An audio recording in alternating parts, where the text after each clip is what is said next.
Assalamu alaikum. This is Shahrukh Mujumdar welcoming you all to the English news from BTV Chattogram. Let's begin with the headlines.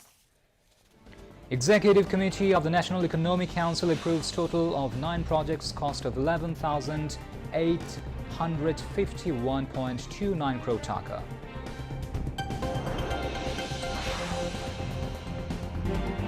Billions of taka looted by constructing power plants without tenders in former Awami League government regime.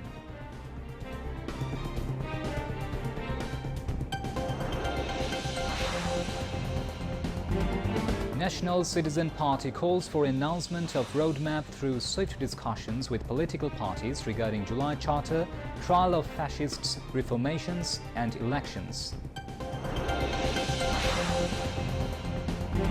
To build planned city needs city government, comments City Mayor Dr. Shahdat Hussain.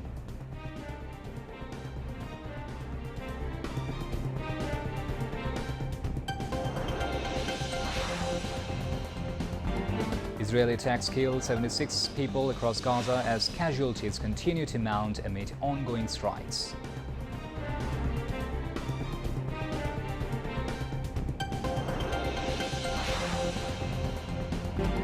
And Nepal.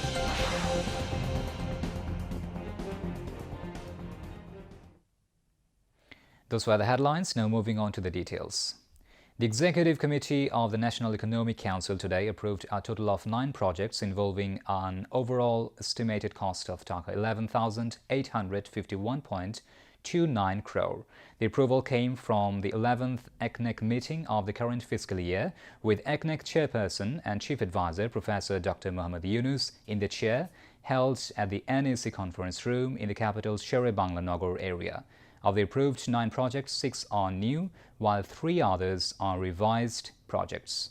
The projects include the construction of academic buildings for 8 government polytechnic institutes under the Directorate of Technical Education, a project for capacity building of 15 government polytechnic institutes, a development project for selected private colleges aimed at improving the quality of education through information technology, third revised, a mosque-based child and adult education program aimed at enhancing ethical and moral values, 8th phase, a project on recovery and advancement of informal sector employment, RAISE, reintegration of returning migrants, first revised, a project for the development of a grid power evacuation system for WZPDCL, a project for strengthening power transmission and integration of renewable energy, an urban climate resilient infrastructure project, and the proposed project Probridhi, local economic development, first revised.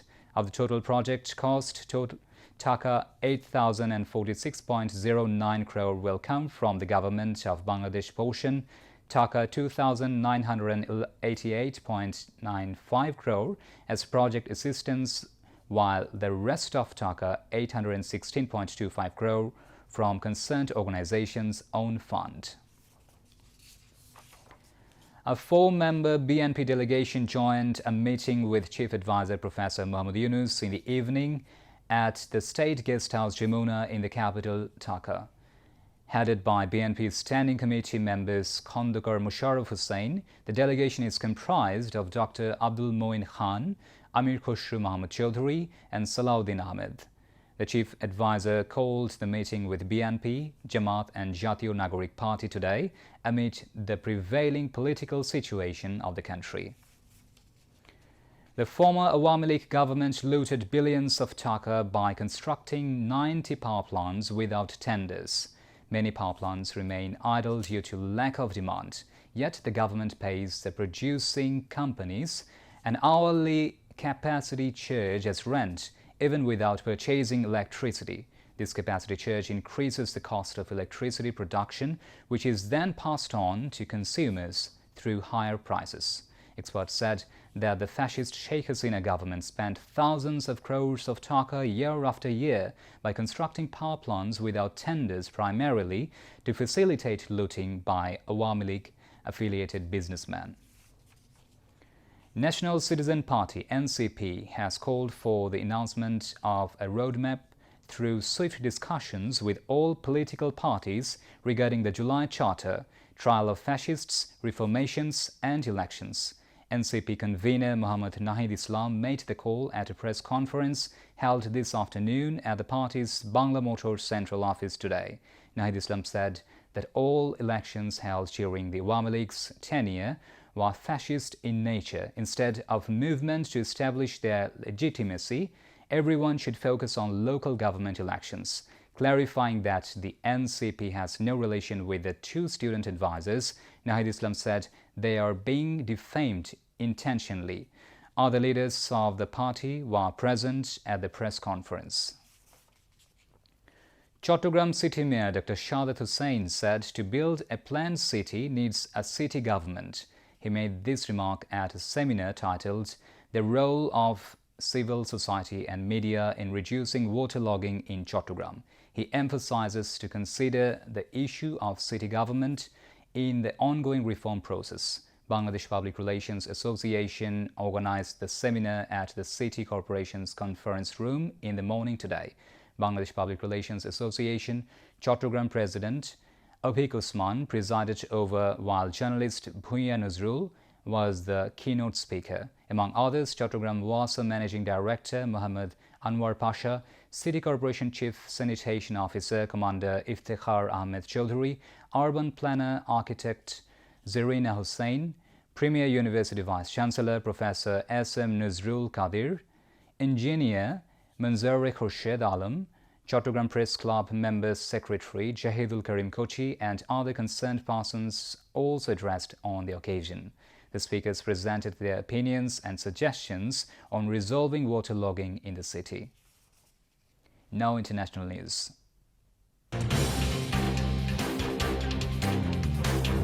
Israeli attacks have killed at least 76 people across Gaza since early on Friday, medical sources tell Al Jazeera, and casualties continue to mount amid ongoing strikes. Witnesses to Israel's bombing of a family home in Gaza's Jabalia refugee camp that left some 50 people dead or missing told Al Jazeera that the Israeli military is killing civilians for fun.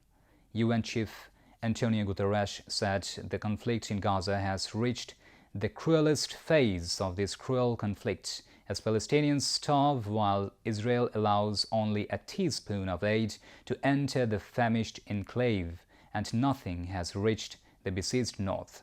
Israel's war on Gaza has killed at least 53,822 Palestinians and wounded 122,382, according to Gaza's health ministry.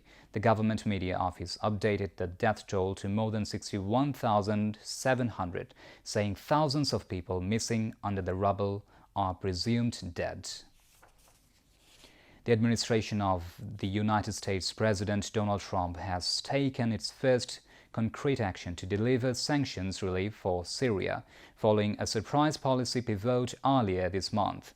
On Friday, the U.S. Department of the Treasury announced sweeping relief to an array of individuals and entities, which it said will enable new investment and private sector activity consistent with America First strategy.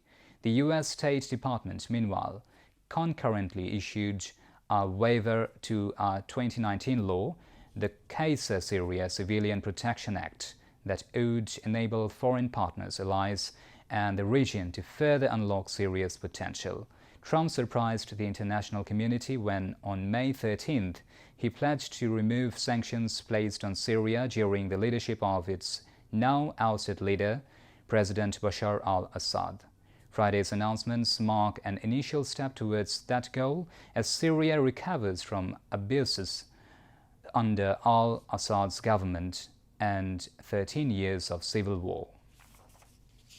Russia and Ukraine have each handed over 390 soldiers and civilians in the biggest prisoner exchange since the start of the full-scale Russian invasion in 2022.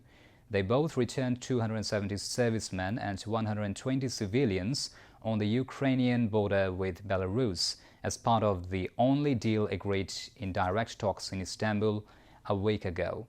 Both sides had agreed to an exchange of 1,000 prisoners and confirmed there would be further swaps in the coming days. Although there have been dozens of smaller-scale exchanges, No other handover has involved as many civilians.